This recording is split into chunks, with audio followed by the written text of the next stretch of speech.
ahead and apologize in advance. As we did our podcast this lovely Friday, our computer overheated and completely took out our mics. So the audio is going to be quite rough this go around. Yes, the audio is coming from the video footage, so it's obviously not the typical crisp and clear sound that you normally hear from us, because our mics only picked up on the first 4 minutes. So that was an interesting experience. Yes. So we are very sorry that it sounds a little bit like we're underwater, but it's great content. So if you can make it through, please listen, because it was actually probably one of our favorites, and it's a real bummer, but we hope you like it. Thanks for sticking in with us. Welcome back. Welcome back. This is episode 9. I would say, how fitting is it that an episode that's about like our bodies, I heard your hip popping as you were coming to sit down on the couch. Tragic. It's that 29-year-old in me being like, hey, your body's breaking down. I would say I was doing a figure 4 stretch on the floor after a workout the other day. And again, like, I don't consider that workout or the stretch itself to be like strenuous, especially after I worked out. Right. The muscles are loose. I like turned to the side, my whole shoulder, it was like pop, pop, pop, pop, pop. Oh, my heavens. I'm sure if I sat here and if I tried, there's one. If I would just move my hip a little, like I can actually make myself into a human, what's that thing called?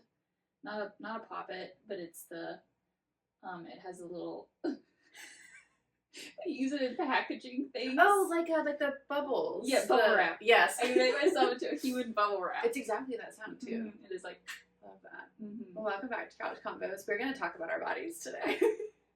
And we were discussing this before we started, but we're a little unhinged today. Yeah. So, we were like, it's fitting that we're going to talk about kind of our own experiences, as well as some things that might be a little bit more difficult for us to talk about. Yes. And we're, on top of brain right now, just really trying to survive. So, well, and I feel like, obviously when we started the podcast, we started out with concepts that were really important, but I feel like we had a very great handle on, or were things that like maybe we struggled in the past, but we've since like honestly kind of mastered. Yeah. Like a lot of boundary setting we've gotten really good at. Some of it, of course, work in progress. But I think when it comes to things like bodies, I think this is when it's really important for us to put our money where our mouth is and to really show up and be authentic, because it's like, you know what? We're going to talk about it because it's a really important topic, but we can't sit here and say that we're experts and we have it all perfect. Right. So we are essentially right now talking about a little bit of training, but in reality, we don't get a ton of just like onset training regarding eating, body image, anything related to that. So it's essentially based off of our own experiences in our own lives. And they're like supplemental training. Yeah. But we're gonna see how it goes. Yes, and so just great. As a general disclaimer, if talking about bodies, aesthetics, food, nutrition, movement, exercise, we'll mention weight. We will talk about like disordered eating and things like that. If that is triggering for you, or if listening to content like that is not kind to you, please just skip this one. Obviously, we love when people kind of tune in and listen, and we're always happy to have new listeners. But if this isn't kind to you, then this won't sit well, or this will cause harm. See you later. We'll see you for episode 10. And yeah, you don't have to do it. We'll talk to you then. Yeah. Be nice to yourself. Right. So, I know when you mentioned that, my mind instantly went to age.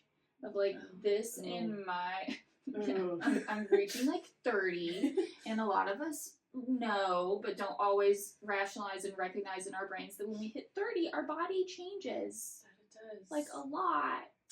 Not only in, shape and size, but also in like skin. Yes. My skin. Collagen production. Yeah. Or even acne. Like, at 29 years old, I'm getting blackheads. Yeah, I had that recently, too. I'm like, I've never had blackheads in my entire life, and now, for some reason, they're just popping up. It was interesting. When I had PRP injections, it was last year, I guess now. So I had, like, platelet-rich plasma injections in my ankle. 0 out of 10, do not recommend, but it was great. I had to take glucosamine, chondroitin, and collagen for like the regeneration of that. And I just remember talking to my orthopedic surgeon, who's amazing, and I owe him so much. But I just remember he looked at me and he's like, okay, like, you're going to start taking these supplements. You might just want to take them, like, indefinitely because it's helpful at your age. Oh. Oh, pardon? And I looked at him and I went, Dr. Womack. Keep in mind, Dr. Womack, resurgence orthopedist. I highly recommend him. He's great. He saved my life. But I looked at him and I said, what? He goes, well, Sarah, you're getting to the age where, like, you're losing collagen. This is helpful for your joint health. I said, I've never had to think about my joint health, Dr. Womack.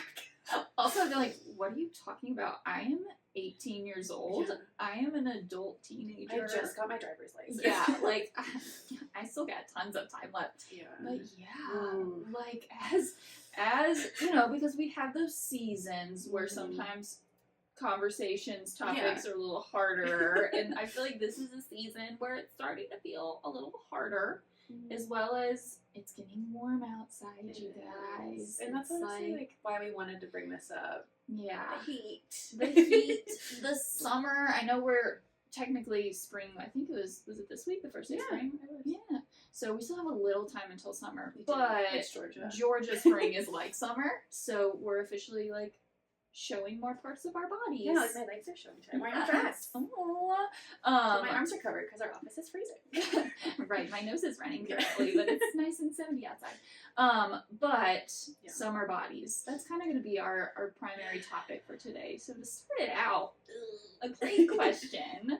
Let's hear it. You think of a summer body, what's the first thing that comes into your mind? You know the noise I just made of ew. Mm-hmm. That is what I think of. Yeah. Honestly, I think of like pressure. Yeah. I just think of pressure. I think of this is usually when I need to stop looking at social media. So it's interesting that the first things I think about are like, okay, I need to kind of ignore a lot of things. And I think when I was younger, I would immediately think of, I need to change all these things about myself. Yeah. But now it's more so of, I'm just going to make sure that the influences around me are kind. Right. What about you?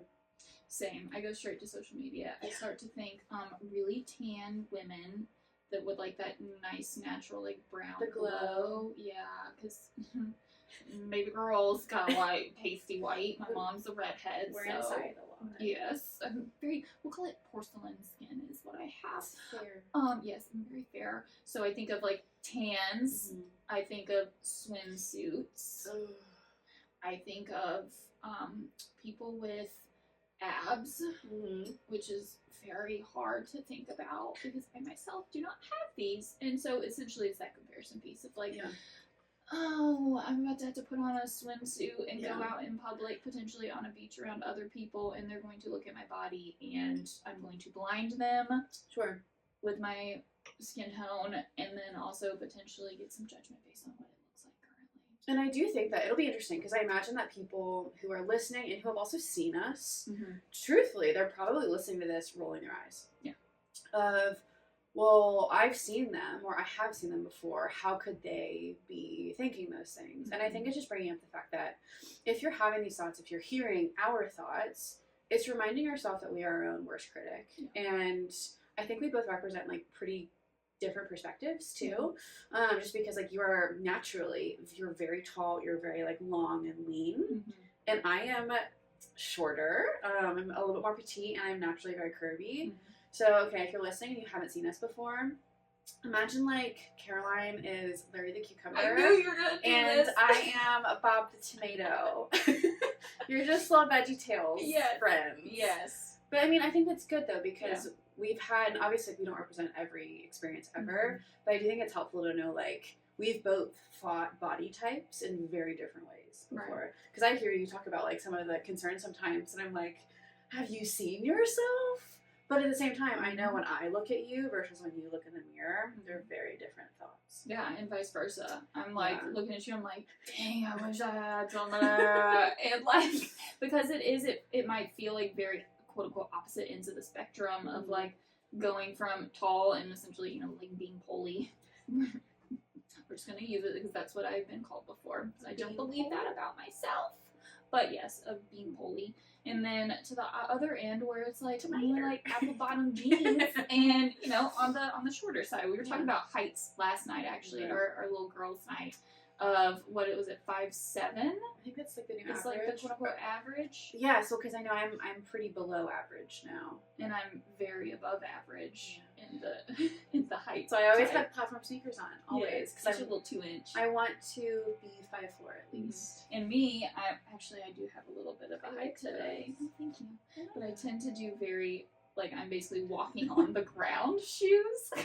Just to, bring myself down a little bit. I love that. But I think it's good that we're looking at this from two opposite sides because our listeners, we all have different things that we might look at. Absolutely. Yeah. Well, and I wanted to loop in a little bit of kind of data on this topic because I feel like when we're talking a lot about our opinions and experiences, it's helpful to have that like black and white research to really use to ground us. Yeah. And so a recent study with the Mental Health Foundation said that 70% of people feel more pressure about their bodies in the summer compared to any other season. And I do feel like, especially in Georgia, that is very present just because it's hot. And sometimes if you want to dress for the season, again, like you're putting yourself out there a little bit more than before. Yeah. And I think for me, like the question of, okay, well, why is this just feeling like, it feels kind of almost like a summer thing. Of where those insecurities start to really crop up of like, oh no, it's officially time. And we start to see on Instagram, like, get your summer body ready with this 30-week workout. And like, oh, it's about to hit summer season, so go ahead and start eating healthy, that kind of thing. Whatever healthy even means. Right. And I think that it's, sorry guys, there's someone out there blowing leaves. If you can hear that, I'm sorry. Hopefully you can't hear that. Hopefully they'll go fast. But my little squirrel brain just went to it. Mine did too. Yeah, we were like, eek. Mine was like, manage your face, Sarah. Don't mean all like.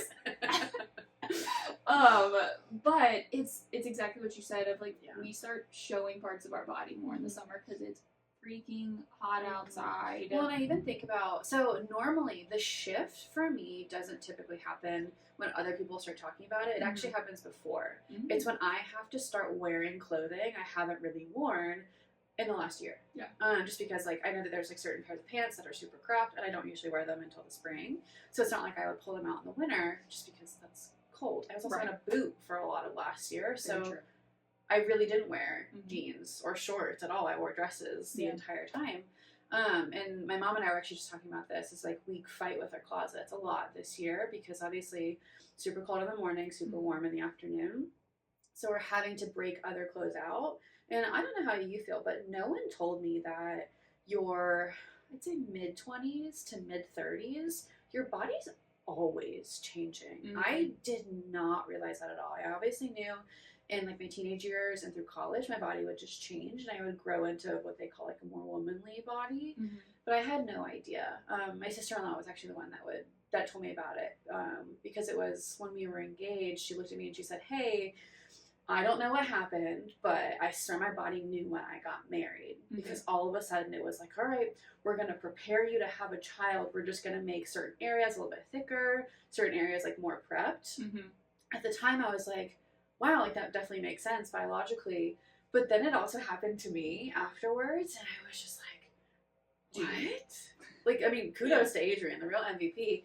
But that was just something I wasn't anticipating. And I wish that I had those conversations or someone had told me this before, knowing that my relationship with my body wouldn't ever really stop. It would always evolve. Yeah. No, I 100% always thought that this was like a puberty thing. Yes, because we always talk about it around puberty. Like your body's changing, hormones, you're growing into your more mature, quote unquote, adult body. Yeah. And then you turn 18, you're like, okay, cool, so this is like done. It's over, right?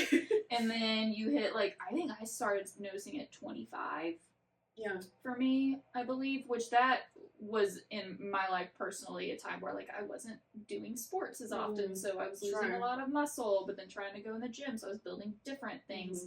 So I saw a lot of change with that, but 25 is when I was like, oh man, there's some things that like I'm not able to quote unquote control about my body anymore, and that was really hard for me. I'm trying to think about where I was when I was 25. Is that grad school? Let's see. We got into grad school, I believe I was like 22 or 20. So it was probably right after. Yeah. Were we at that time during COVID? We were. Oh my god, that was COVID, wasn't it? that time of my life honestly just like blends together. I don't know what age I am in any of that. I don't either. So I say, like, for the sake of this podcast today, we're going to break down our relationship with our bodies, because obviously, as you've heard us, it's so easy to get this snowball effect of, ooh, well then this, and then this, and then this, and it just feels very overwhelming. So we're going to break it down today into our relationships with aesthetics and how our body physically looks, our relationship with our body in movement, and then our body and nutrition and how we feel ourselves. Just to kind of make it a little bit easier. And also, there's different considerations for both. And I feel like something like aesthetics they overshadow everything else, and I don't understand why. Yeah. Well, okay, let's talk aesthetics. Yes. And let's talk marketing and social media. Ew. And trends. Ew. Now, and a lot of us don't think about this. When I talk with people about our bodies, I say, okay, who decides what a good or a nice or an attractive or an appealing body looks like? And in this year. Yeah. And I feel like now it's even like this first quarter, the second quarter of the year. Because it's always changing. Because is. it's trendy. And you'll have to stop me if I get on a soapbox. However, capitalism, let's talk money market and money media. Right? Like, I'm going to say ew a lot in this episode. Like, when we look at advertisements and now influencers, which are, a huge thing now, which were not huge when we were younger at all. So it wasn't until 20s, mid-20s. Right. Of, like, they're selling products. They're selling the teas. Yes, they're selling the teas. the shakes. They're selling now, especially with, like, Botox and those things. Yes, of, like, are you starting to get, that's on my timeline, are you starting to get wrinkles by these patches? It's like, oh, I do need those patches. But essentially, like, when I look at what a body is deemed as attractive right now, it's all based off of, what are we trying to sell? What are we selling? I like that too, because, and I think we bring up this idea of like generational awareness, because I think about growing up, I feel like our parents were in like the Jenny Craig, the Atkins diet generation, because I even remember growing up, like there were occasionally like some Slim Fasts in our fridge, and luckily I didn't think anything of it, and my mom never like talked about it, and I'm very grateful for that influence that was very neutral in that regard. But I do remember things like Christy Brinkley, and I remember at one point Britney Spears wore a pair of like low-rise denim. They're flares. And she did an interview, and someone was like, "You are so brave for wearing your size 6 denim." And so then we would have that generation, then we have like the heroin chic in the 90s, where these models were quite literally abusing drugs to look a certain way. And then we went on the other side of things of like the plus size movement, which I loved. But now you're in like kind of everything and everything in between right now. And so it's this idea of these massive changes. It's not that one thing is better or worse. I mean, unless you're jeopardizing your health, I will say. But it's these drastic swings, like you said, of what are we trying to sell? Are we selling this specific clothing item that only looks good on a certain build? Are we selling products? Are we selling, what is it, like the fad diets, like the gimmicky products? I think you're right, though. It's whatever selling is deeming how we should look and what's appropriate, acceptable. And if you look at it, going from like, I wouldn't say a decade, but like 5 years to the next 5 years, it's completely opposite. It is. Because you gotta buy all of these extra things to look from this level to this level, and then it'll go back to that level. So it's essentially just constantly like a mill of like, put your money into this, because now you gotta look completely opposite of how you looked the past 5 years and you never feel like you're acceptable, because you could even achieve that quote-unquote goal, but at the same time, 6 more months down the line, it's nope, sorry, there's a new trend. And I do actually feel like the Kardashians were kind of the front runners of this movement, which I don't know what their intentions were. Of course, I haven't spoken to them recently. You haven't? Wild. But I do feel like they have been like big thought leaders in this and big role models, which is so difficult. And even if they didn't expect that, they have that now.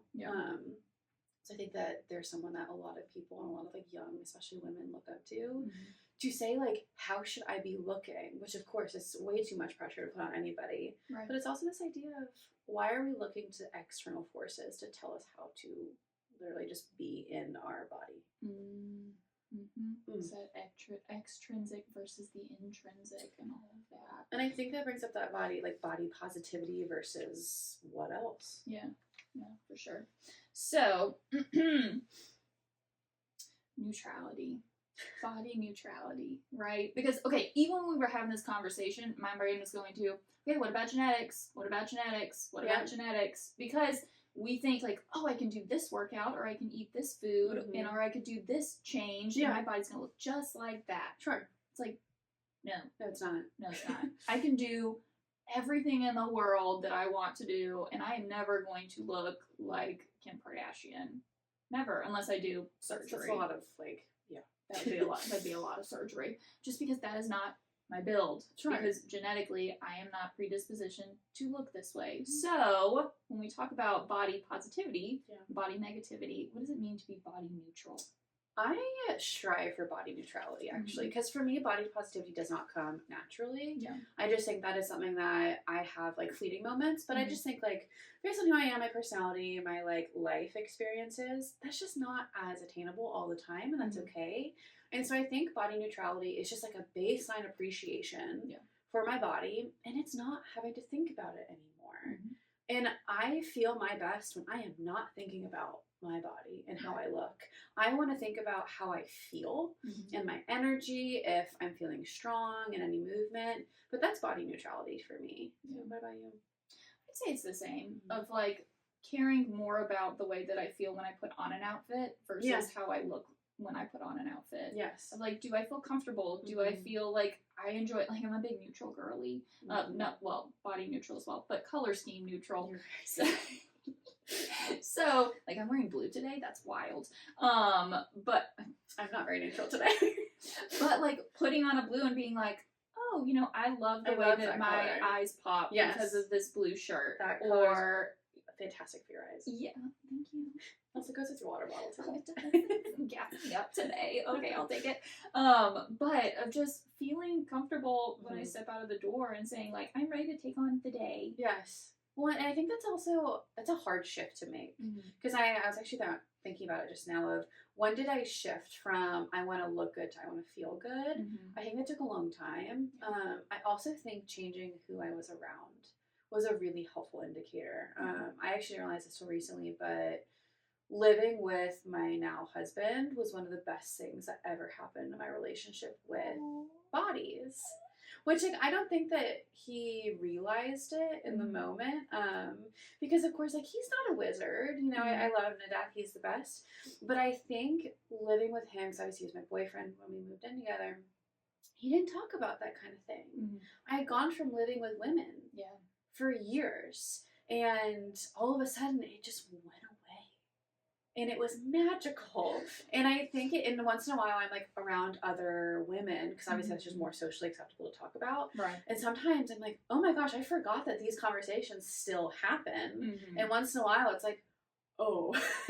it reached a point where it's like, I don't know what even to say. Yeah. And I almost had to like give myself a refresher course and wait, how do I set boundaries for this as someone who is in this stage of life? So I think that's another like body neutral of also like understanding what influences are around you too, because it's so easy, especially right now, to kind of go off track in a way that's not kind to our nervous systems. Definitely. I will say, based on the genetics though, I love the studies out right now that are, we gave 15 people the same like diet and exercise plan, and here's how they all look. Yeah. None of them are the same. Right. And it's lovely. Yeah. No, I would say I started really thinking about neutrality versus positive or negative based off of social media. I started really looking into what was coming up on my feed, and I recognized I'm following a poop ton of people where it's their job to work out and to look a certain way, to be on hours a day. Yes, to be on screen or be in a magazine. And so I had to make the conscious effort to say, okay, I love these people. They're great people. This is not necessarily their fault that this is happening within my heart, but I need to add different content. So I started following this other girl who, I don't remember her name. I wish I had looked it up, but she's hilarious. But she'll show her body posed, and then she'll turn around and flex her butt cheeks? Have you seen? Have you seen No, her but on Instagram? I follow a therapist that does something similar. Yeah. I think her name's like Tori the therapist. Uh-huh. She was a contestant on Survivor, which I loved, and she does something very similar. Yeah. And so that like helped me so much of seeing lighting, Yes. posing, all of those It's all things fake. affect the way that someone looks on camera. Yeah. And she was essentially like, hey, look at this. Guess what? I can change in 2 seconds. And I can still be goofy in my body Yeah. and have fun in it. I think we either saw the same post or it's very similar. The girl Tori the therapist literally did like, I'm going to show you before and afters. Yeah. And at the end, she was like, by the way, I took these on the same exact day. And she Right. showed them like how you manipulate lighting, how you change the angle of where you wear clothing. And it's just, it's all a myth. It's not real. It's all a myth. It's and not even real. like, I love when they put timestamps on it. Yes. And they're like, at 3 o'clock, this is what I look like. And at 3:01, this is what I look like. And Yeah. they said, I did nothing different except for I changed the lighting, Yes. I changed my posing, I didn't hold my breath, I didn't do this, all of that I stuff. had a snack, I used the restroom, I drank some water. I ate a grape this morning. Right. Which brings up another lovely stat that 55% of women and 34% of men report social media makes them feel worse about their bodies. I believe it. Yeah. And I do think, though, that leaving college and graduate school is so good for our relationship with our bodies. Yeah. Maybe it's just where I and Lee attended our studies, but I just remember being, I don't actually think I ever told you about this, but being at UGA, obviously SEC school, when I went through sorority recruitment. Oh gosh, I was just thinking sororities. No one looked like me. Yeah. And because the thing is, I wore my hair curly for one of the rounds. And again, I am shorter. I don't consider myself shorter than average. I just consider like myself a little bit shorter. I'm pretty much like similar height to most people that I'm around. Obviously I'm shorter. I like to wear like fun patterns. I like to wear florals. Today is a little bit more out there than normal. But I just remember going through recruitment. No one looked like me. Yeah. And no one had similar body structure. And I actually was dropped from a lot of houses. And where I ended up going, honestly reinforced that idea. And I appreciate my sorority experience for a lot of reasons, and it's like brought me really lovely people, but it really harmed my relationship with my health, because there were certain times like during recruitment where you had to go get your clothing checked and approved. And I don't know if this was just a UGA thing, but there were certain times where you were asked to modify your body to fit a certain look, and I was someone who was asked to modify my body a little bit. And it was in those moments where I remember thinking to myself, and I talked to my big at the time, and I was just like, hey, like, aren't we supposed to be accepting and loving of each other? And isn't that why we want to recruit new members? Because whoever they are and however they are is okay. And so I didn't change anything about myself. Yeah. I just kind of said, thanks for your input, but this is my body.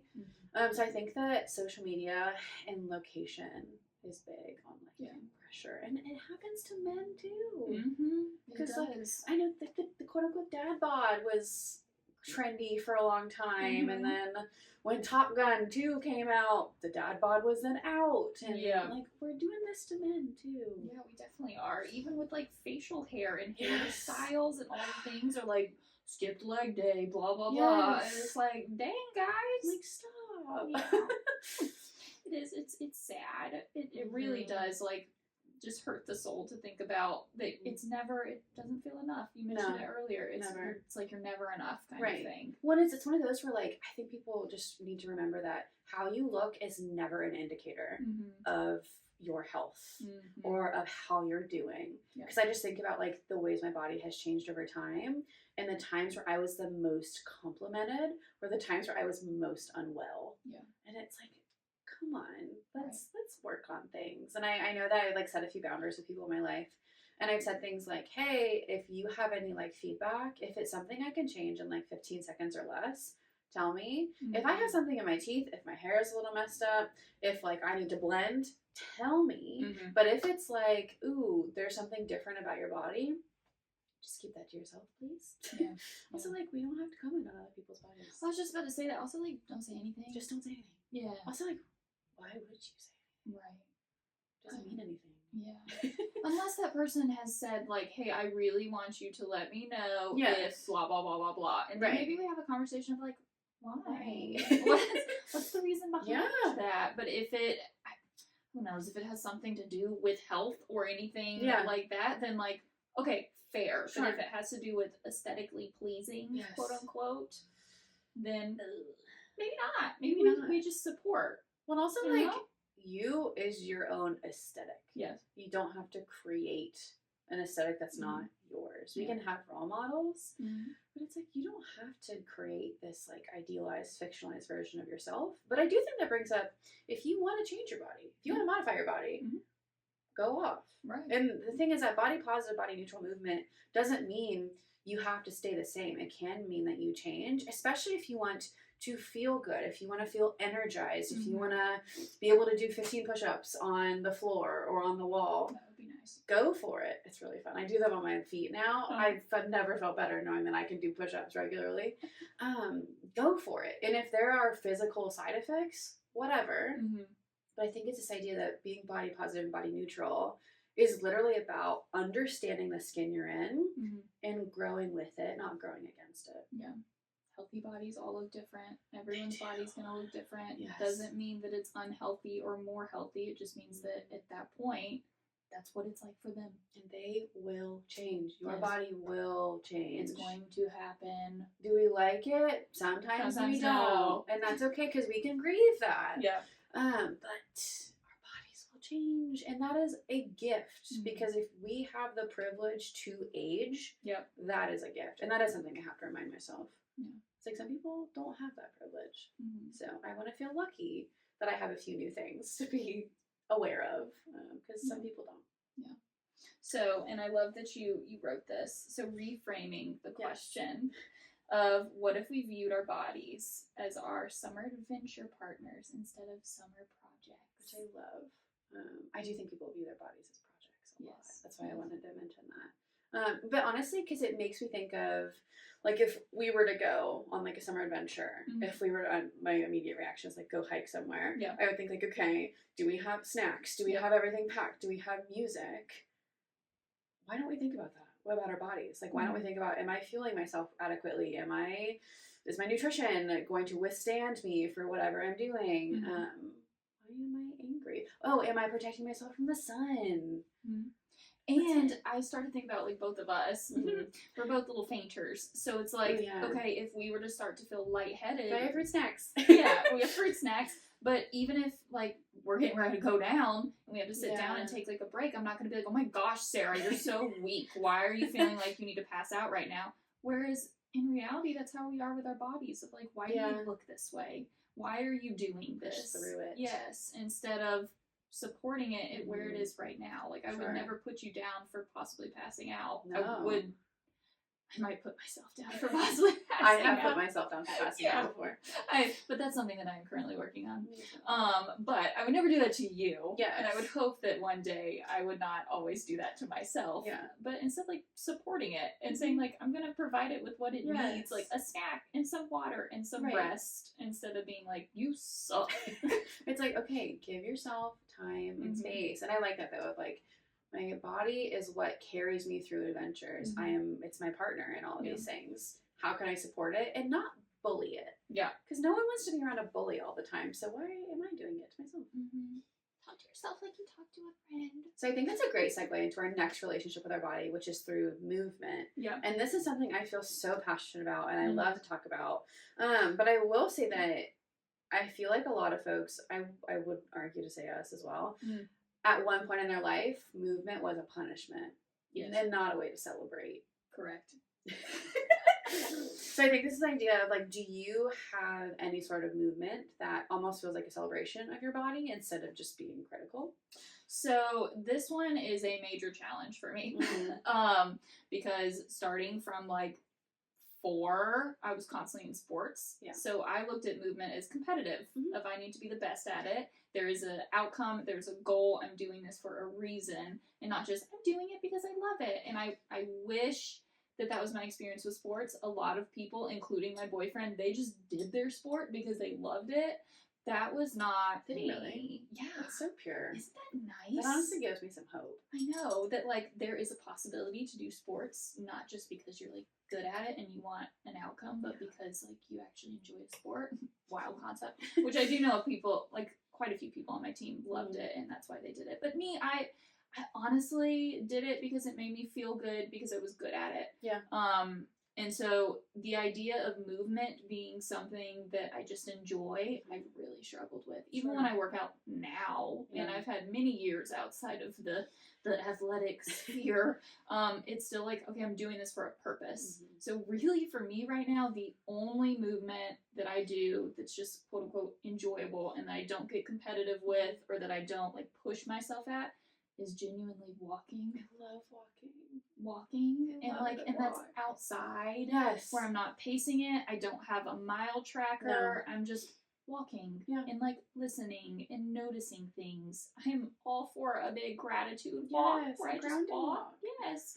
And see like, wow, that's a great flower. I love the color of it. Like so for me that's all I got. Because even yoga, people are like, not a yogi myself. Yeah, it's like great, it's grounding, all these things. I sit there and I say, God, I'm so unflexible. I wish I could balance. And it just becomes a shame game for me. So walking. Yeah, I love walking. Yeah. How about you? Anything other than walking? And I feel like what you're not saying is, okay, I'm just gonna write you out. Caroline was a Division I athlete. And so obviously you don't just become a Division I athlete, you train for it. That is your life. And I do think that that's a great perspective to have of like when your body is your job, what happens when you stop. Right. And so I think that's a great thing to bring up. And of course I'm going to throw you under the bus. I'm not going to apologize because it's really valuable. Yeah. And also like you deserve to give yourself credit for what your body has done for you because you put your body through it to pursue a career, and you did very, very well at that. Oh, thank you, Sarah. It did come at like a cost. That it did. I had mini a surgery. Yes. Yeah, which makes me into that bubble wrap scenario, but I appreciate that. Yeah, because we do look at it as a job, and it's very much like I'm doing this because technically I'm getting like paid for it. Yeah, and it's hard to keep the love alive for movement when it comes to that. But when I honestly see it with my brother too. Again, another Division I athlete. His body is just not what it used to be, and now he has a lot of like recurring concerns that he now deals with just because he fought his body for a long time. I obviously don't have that experience. I was not a collegiate athlete, but I was very active growing up. Okay. I was really active, so I was born into a super active family. You know, my dad played collegiate soccer. My mom was in the band. She is so great at the band, though. But they were, again, like very active parents. But my brother, again, 4 years older than me, was a D1 athlete because he started out loving it. But, I mean, he was a runner. And so I was born into a family that really prioritized movement. And I loved that. But I just kind of, like, popped around for a while. I did like gymnastics and I realized I was not flexible or coordinated or graceful or had balance. It was a fun time. And then I did, what else did I do? It was like gymnastics. I did lacrosse and then I landed in cross country and track. Yeah. Track was my off season, just conditioning. I did not like it at all. You run in ovals, not my thing. I loved cross country though, but I never felt like it was a celebration of movement. Yeah. Well, like you said, I also fought my body type because if you think about distance runners, they're honestly typically built like you. Yeah. They're really tall and they're very slender. That's just not me. But the scary part is I kind of fit into that when I was running, which is really scary to see. And I even like look back at pictures of myself and I was just like, oh my gosh, like you're not okay here. So I will say, like, I liked distance running because it helped give me a lot of, like, mental discipline. And I learned to kind of push past what I thought was possible in terms of movement. And, I mean, if you think about distance running, it's just a mental game. It's a lot of time in your head. Yeah. Yeah. And, like... Sounds miserable. And I think about, like, my half marathons that I did without any training. I was just in that kind of shape. I just got off the couch and I did a half marathon. But I loved it. But it was never a movement that I felt joyful in. So I think it took me until my mid-20s to find... I love Pure Barre. I'm a big advocate for it. Anytime anyone ever wants to try a Pure Barre class, I'm like, it's Christmas, of course. Because I have different formats. So there's like a cardio, there's a weightlifting, there's a classic, and there's a stretching. I love it. It brings me so much joy. But I love walking. I'm the same way. I love going for a walk outside. My dad and I went for a walk like a few days before I got married. Mhm. One of my favorite walks of my life because it was Aw. literally outside, away from all the chaos, Mhm.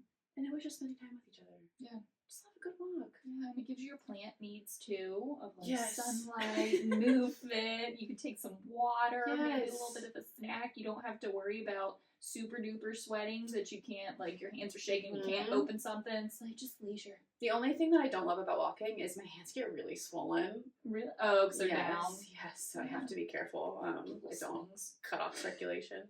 But I do think it's interesting that we haven't, like, at least for the two of us, didn't find movement that we liked until after our body had finished developing. Mm. So in our crucial developmental periods, Mhm. we weren't moving with joy. No. We were moving out of obligation. And I remember, like, for distance running, I was really just doing it to feel like I was good at something. Yeah. Because, like, it's running. The Yeah. more you put into it, the more you get out of it. Yeah. And then even post, like, athletics, I know Mhm. for me when I think about grad school, Ugh.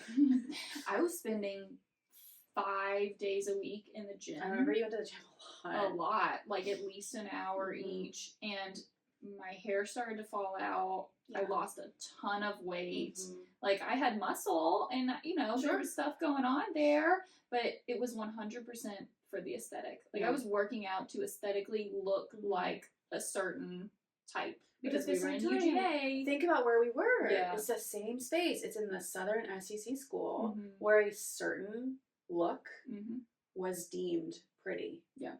Which is kind of done by fraternities. Yeah. And I was also spending a lot of time outside. I got actually a ton of like pre-cancerous things like I frozen bet. off and cut out just Mhm. because like I wanted to look the Tan, way. yeah. Yes. And so that begs the question of how do we know the difference between movement that's for aesthetic versus movement that's for health? I think through either the presence or absence of resistance. Oh. Because I'm thinking about when I moved because I felt like there was an obligation. Yeah. I knew it. Right. I knew it. And I was always looking for someone else to validate me. Mhm. I would say, like, what was my time? What was my coach saying? Yeah. Am I making my parents proud? Plot twist. They were always proud of me just for trying. Right. That was a me thing. So I think it's in that, like, obligation and resistance and validation. Because now when I go for a walk, yes, I wear a tracker to make sure my heart rate doesn't get so high I faint. That's literally why I wear it. But it's like I don't look at those things. I don't look at the stats I don't look at my step count ever. So I think that's when I can see the difference is when I'm not looking for external validation about what I did. That's when it feels like joy. I'd say mine's shame and comparison. Okay. Those are my That's two things of like if I feel myself starting to shame myself for not doing something or comparing myself to what someone else is doing, then I'm like, okay, I'm not doing this for me. I'm doing this for someone else. And you brought up like the tracking, and I think I brought it up earlier too, of like for me, that's not something I can do. Whereas when I think about other people who work out and they truly enjoy it, they're doing it just to maintain health, they are tracking. And that's good for them because they can do that. But that might be because they did not have the same experience with body image, shame, comparison, all of those things as like I did. Yeah. So we're not saying that these things you can't do. We're just saying for us, like, we don't do those things. It wasn't kind. Yeah. Like the competitive spirit in me is just way too wild and I'm not going to apologize for her. But I am going to realize when she needs to take a back seat. Yes. Like, I think about a few of my friends, their workplaces had, like, step contests. And I was thinking, oh, my gosh, I'm so glad I've never been in one of those because I would get really competitive. Yeah. And I would probably have a step count that's higher than what is kind to my body. Just to kind of, I love a good competition. Wild that we opened our own business, right? It's not wild at all. But we did this, and both of our work very ethic competitive. is intense. Yeah. So yeah, for me, it would definitely be the shame and comparison piece. And I think that's a good kind of segue into, we have to mention like chronic illness. And that is such a section of our relationship with our bodies that impacts our aesthetics, how we move, how we look, how we fuel ourselves. And knowing that everything is going to be different in that. And also knowing that your relationship with your body can feel like an enemy sometimes. So there are days where your joyful movement isn't joyful. It's harmful for you if you just don't have the energy to give. And I think it's just one of those where you might feel like you've got a great relationship with your body, but at the end of the day, it's a relationship. You have to check in on it every single day. You have to nurture it and also honor however it's showing up that day so that you're being realistic and it's kind. And a big part of that is knowing that information, which is where a lot of us do not start. Like, we don't sit with and say, okay, what feels good for me? Because we don't have that baseline. So every day it just feels like something different. So you get the idea of, well, you just got to push through, of like, you got to hustle it, pain through it, rub some dirt in it kind of thing. But that's because we never check in and say, okay, what for me feels like it is beneficial and helpful and regulatory, essentially, for our nervous system. Well, sometimes it takes like going to a doctor for them to say, hey, this wasn't normal. Like, honestly, like, when I fractured my tibia, I genuinely thought I was showing up to the doctor to prove a point against my spouse, because I was like, you are just being very like hyperbolic about this. Like, I promise I'm fine. But it kept saying, I don't think you're fine. You're in pain. I've never been someone that says, I'm in pain, I'm going to go get it checked out. That is a problem I've had since I was a kid, and I've actively worked on addressing it. And so I think when we're talking about our relationship with our movement and our body, we have to be open to an outside perspective, ideally an expert, because had I not been, again, stubborn and competitive with my spouse, I would be walking around on a broken leg and shredded tendons and ligaments in my ankle. And like, I ate my words there, and I'm very grateful that I had that, because it gave me this reminder of, I don't know everything. I'm technically the expert of my own body, but I'm not an MD. I'm not a doctor. And like, talking about it. There was a time in college, I think it was 3 months, that I had a pain in the left side of the bottom of my stomach. And like, I'm very open about my digestion, and I have IBS. So I was like, well, you know, it must be because I need to go to the bathroom or things like that. 3 months. And I wasn't telling anyone about it, because like, at that point I was very embarrassed to say, like, my tummy, I don't poop very often. Or now I'm talking about it way too often, probably. But I mentioned it. I said, yeah, I'm having this really weird pain to my physical therapist from college. And he's like, Caroline, that's not digestion issues. How long has that been happening? I said 3 months. And he was like, you thought for 3 months that you just couldn't poop and that your stomach hurt? And I was like, well, yeah. Turns out I had a sports hernia, and it had completely ripped off my pelvic bone, and then I had to get surgery and then learn to re-walk and do all of that again. But for 3 months, just because I didn't talk about it. Because I was like, no, my body, it's still like working right now, and it might hurt a little bit, but we can push through it. And I didn't tell anyone because I was embarrassed, and I didn't want to look like I was, you know, weak or lesser than, when in reality my body was saying, hey, there's something really wrong going on. Please listen to me. Well, and I think that's also this idea of grief. And we're allowed to grieve parts of our body that might not operate in the ways that we want it to.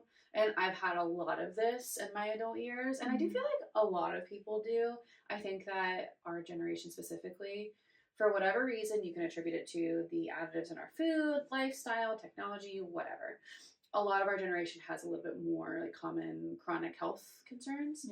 I had to grieve what I wanted with how my body functions, not what it looks like, but instead like, ooh, I didn't realize that like my body wouldn't operate in this specific way, or I didn't realize this was a potential for me. And so I think that it's normal and it's okay if you have to grieve parts of your body, and you also deserve to do that, because you can't truly be neutral or at times like positive if we're not grieving our body and truly like accepting the vessel that we're in. So we're gonna go into another stat because Sarah worked really hard on finding these. I really like math. Really important. I love data. So 80% of people who start extreme fitness regimens quit within 5 months, often due to injury or burnout. I mean, we've talked about it before with our mental health. Burnout is real across the board. And I think it goes back to those like extreme changes often aren't for joyful reasons. It's often not because, oh, I don't feel well, I want to work towards feeling better. It's instead, I want to do this as fast as I possibly can, no matter what. You are working against your body in those. Yeah. What's the it's going on right now because I'm seeing a lot on 75 hard. Yes. Yeah. So that's currently ending for people, I believe, at this season. Some people I are like, guess. I made it to my 75 hard. You guys, if you don't make it, It's okay. It's okay. Like, it really is. It's also this idea of, I don't know, when I thought about it, and I like thought about all of like the things that couldn't like make up 75 hard, and I was like, I don't know how a lot of people do that with jobs, with other responsibilities.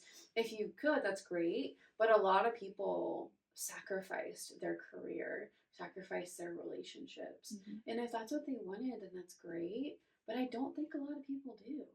And that's why I know that there's like a newer trend that's like 75 soft. And it's like, okay, instead of this, I'll do that. And they make it fitting for their life a little bit better. Yeah. And I'm like, sure. If you are like if you want to walk more during the day to help your sleep quality, if you want to walk more to get more vitamin D because it's nice out. I know for me, I want to be outside a little bit more because once the summertime heat happens, I'm typically inside so I don't hit the deck and faint all the time. Yeah. And so I know for me, I'm trying to walk more so I can enjoy more sun and get more vitamin D.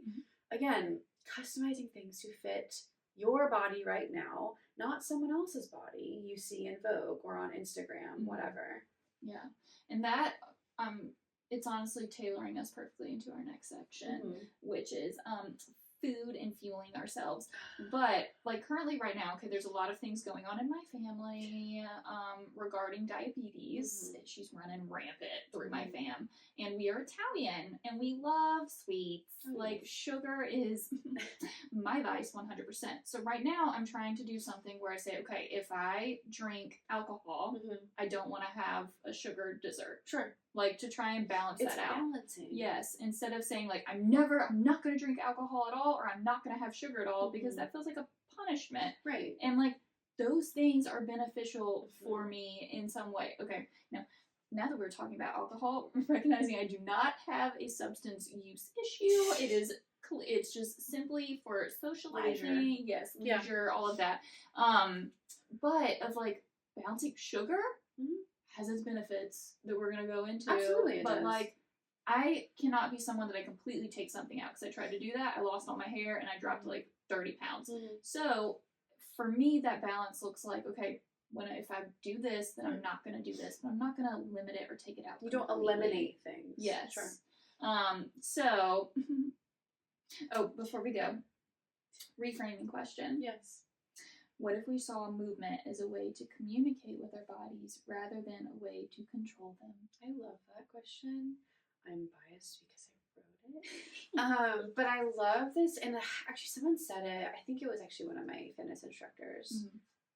I think it was. She's fantastic. And this woman is just incredible. She is so strong and like just so uplifting. And what I love about her is when she's like offering encouragement during workouts and during sets, she's not talking about how we look. She'll say like, I love how you're engaging your core and your form looks incredible and you picked up a bigger weight than last time. I'm so proud of you for progressive overload.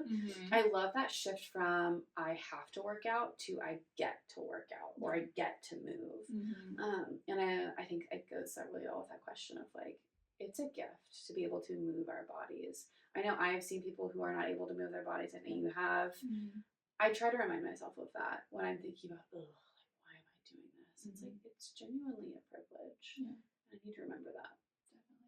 Let's talk about food and our relationships with nutrition. This is a tough one for me, I will say, because my relationship with food has always been highly problematic.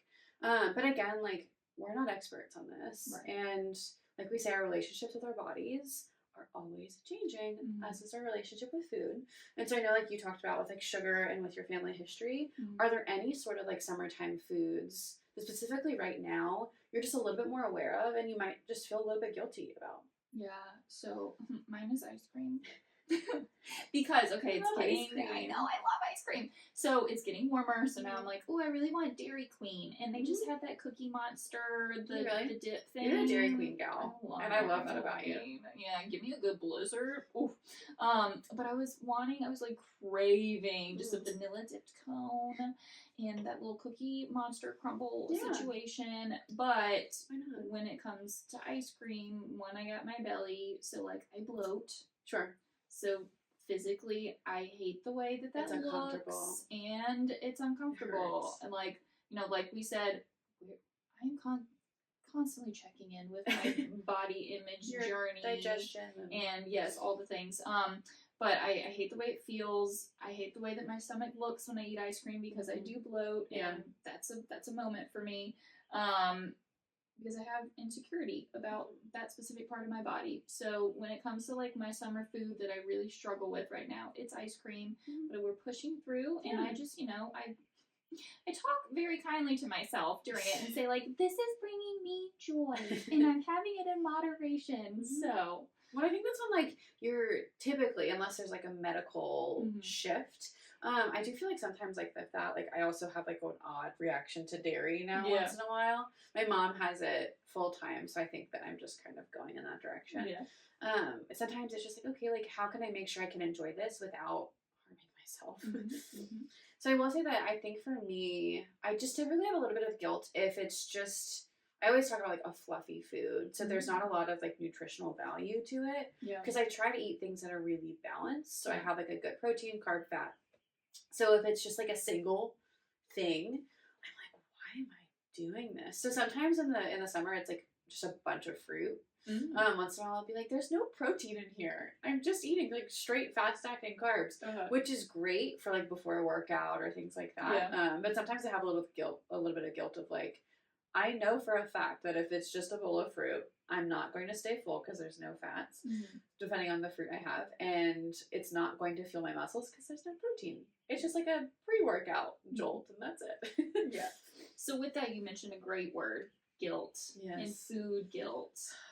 God, it's rough. It is. Well, at what point, when did people start assigning morality to food? Of this food is morally good versus bad? I'm gonna go back to capitalism, and like I tell you, I will die on this horse. Of like when we started doing the fad diets, or the organic, or the paleo, the vegetarian, like, and all of those things can be great for people, but when they are being used to convince others that you are not healthy, or that your body does not look a certain way, or that you are going to die, unless you actually are. I don't know, unless you're allergic to said things and stuff like that. Sure. But of using that for an income and for getting money for making it essentially a pyramid scheme of you've got to follow this diet or else your life is in jeopardy. Yeah, absolutely. Well, and the thing is, like, those diets do exist for a reason. Like things like the ketogenic diet, that was created to combat a very specific population of people. It's because there was research that said it reduced the incidences of seizures in pediatric patients because the ketogenic diet starves your brain of sugar. Because it's all protein and fat. Yeah. And so like when you starve your brain of sugar in that way, you don't have seizures if you have certain forms of pediatric epilepsy. Yeah. And so I think it's this idea of people take these, like, I wouldn't even say that they're diets, they're nutrition plans created by like registered dietitians, nutritionists, medical doctors, and they run with it of, ooh, I saw this, I saw someone did that. It's like, hold on, if you are eliminating things without a specific medical necessity, you're depriving your body of vitamins and nutrients that it could be using otherwise, like the ketogenic diet. We need sugar, we need carbs. It's helpful, and it's also essential for functioning. Right. Also, a lot of people don't, well, we might recognize. We always say sugar's addictive. Sugar's addictive. Yes, it is. However, sugar also increases dopamine, which is the happy little guy in our brain, the happy chemical. So, like, there is some use in that, and that's like a positive, is to be able to, when we think of mental health, emotional care, of sometimes, you know, we even talk about with anxiety, of eating like a Sour Patch Kid Yeah. or eating a High Chew because It's literally, it switches your brain off of fight or flight and allows you to regulate and come out of panic. Some people are like, well, you can't eat candy. It's like, no, that actually has a benefit. Well, and like I have a lot of friends who run half marathons, full marathons. Do you know what their favorite like mid-run food is? The Skittles. It's Nerds gummy clusters. Oh, okay, that's close. Because they're like, no, like the fast-acting carbs of Nerds gummy clusters, the shape, the size, the serving, it's ideal for a long run. Also, they're delicious. They are delicious. Even if you're not going for a long run, like absolutely. So I think it just brings about this idea of when we assign morality to food, we are already setting ourselves up for guilt, for failure sometimes, and for that just emotional battle internally. Because if we're telling ourselves like, ooh, I remember I actually saw like a skit on this where someone was like, ooh, I don't want to be bad, because they're talking about like a meal, like we should go have this, and someone said, I don't want to be bad, and the person they were talking to said, oh my gosh, like, do you want to try like volunteer work? Like we can try philanthropy. And of course her friend was like, I didn't mean like I didn't want to be bad as a person. I didn't want to be bad for food. And her friend just basically said like, why would eating pizza be bad? We're not stealing it. There's nothing bad about it. Right. So the idea of like healthy and unhealthy, those terms, you guys, let's cut them. Cut them out. Let's cut them. So instead, like I typically go with, is it helpful? Yeah. Right now. Is this helpful or is this unhelpful? And like, I mean, for me, it's balanced. Because like you said, like, especially things with diabetes, you can have sugar. I know that is a huge thing in the diabetes community is some people almost get shamed if they're having something. It's like, no, like, you can, in whatever portion fits your body, fits your sugar levels, and supplement it with a protein. Stabilize it with your blood sugar. Go for a walk after. Keep your glucose a little bit more stable. Like, there are ways to make things work for your body, unless, of course, there is a serious issue, allergy, whatever. And I just think it's this idea of, I don't know why we're in such extremes now, but it's a lose-lose across the board. Also, it's your body. Yeah. You cannot take something off of online that works for someone else's body and directly transfer it over and copy and paste and be like, this is going to work for me. No, we all have differences in our bodies with the chemicals, with the makeup, with all the things, with our genetics that we literally cannot change. Some of the things we cannot change, some things we can. But, like, it's not a copy and paste. When I even think about like certain chronic illnesses like mast cell activation syndrome, and a lot of people with MCAS aren't allowed to eat certain foods because the proteins, they literally attack their cells and they have essentially anaphylactic reactions. And so those folks have to have highly restrictive elimination diets.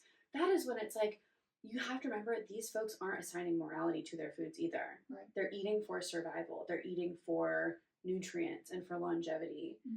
It's the same thing that we're talking about. It's just making sure that we're not keeping things so off balance that all of a sudden it's sparking that cognitive dissonance between here's what I want, here's how I feel good, but here's what someone told me not to do one day. Yeah.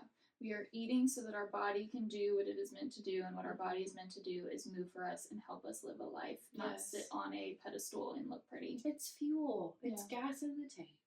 Would I fill my entire tank with gummy clusters? I'd probably want to. Love to. But at the same time, I would feel horrible. Yeah. Would I supplement Major it? crash. Yes. Yeah. And the thing is, like, it's having those human expectations and kindness with yourself too, and saying like, okay, and even some food cravings signify different nutrient deficiencies in your body, because I know some people who crave ice, they're iron depleted. And I know at one point I was like really craving like Brussels sprouts and leafy greens. I can't remember what it was, but it also meant that I was deficient in a certain vitamin and mineral. So it's just one of those where it's like we have to listen to our bodies to even hear these cues. It's just like it's calling you, and we deserve to be able to listen to it. Yeah, totally. So another reframe question. What if we viewed fuel or food as fuel and enjoyment instead of a moral dilemma? I think there would be a lot less anxiety around mealtimes. A lot less distress. Yeah. That's the goal.